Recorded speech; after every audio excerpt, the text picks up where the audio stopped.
સૌરાષ્ટ્રની ભાતીગળ સંસ્કૃતિ અને રાજકોટની રોનક એટલે જન્માષ્ટમીનો લોકમેળો. રાજકોટની દિન પ્રતિદિન વસ્તી વધતી જાય છે અને રાજકોટ જ્યારે સમગ્ર સૌરાષ્ટ્રનું પાટનગર છે ત્યારે સમગ્ર સૌરાષ્ટ્રના તમામ ગામડાઓમાંથી, આસપાસના વિસ્તારોમાંથી લોકો જન્માષ્ટમીનો લોકમેળો માણવા માટે અહીંયા આવી રહ્યા હોય છે. ત્યારે રેસકોર્સનું ગ્રાઉન્ડ દિવસે દિવસે નાનું પડે છે અને એને લીધે થઈને ત્યાં ગીચતાના પ્રશ્નો થાય છે અને ટ્રાફિકની પણ ખૂબ સમસ્યા રહે છે. એ ધ્યાને આવતા છેલ્લા 1 વર્ષથી જિલ્લા ફરિયાદ સંકલન સમિતિમાં કલેક્ટરશ્રીને રજૂઆત કરવામાં આવી હતી કે હવે આવનારા દિવસોમાં જો લોકમેળાનું સ્થળ બદલવામાં આવે તો લોકોને ખૂબ સારી સગવડતા ઉપલબ્ધ થશે, જગ્યાની પણ મોકળાશ મળશે ને ટ્રાફિકની સમસ્યા પણ હળવી થશે.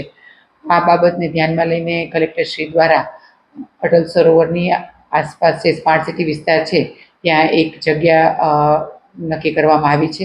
એનો એસ્ટિમેટ પણ નીકળી ગયું છે અને માર્ગ અને મકાન વિભાગ દ્વારા એસ્ટિમેટ ગાંધીનગર ગ્રાન્ટ માટે મોકલવામાં પણ આવ્યું છે.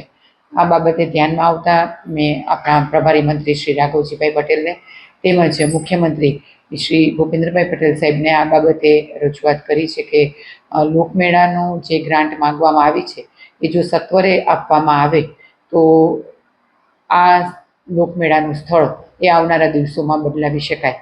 પરંતુ સમયગાળો થોડો ટૂંકો છે અને ગ્રાન્ટ અને એ બધા વિષયો છે એટલે ચોક્કસ નિર્ણય ત્યારબાદ જ નક્કી કરી શકાશે.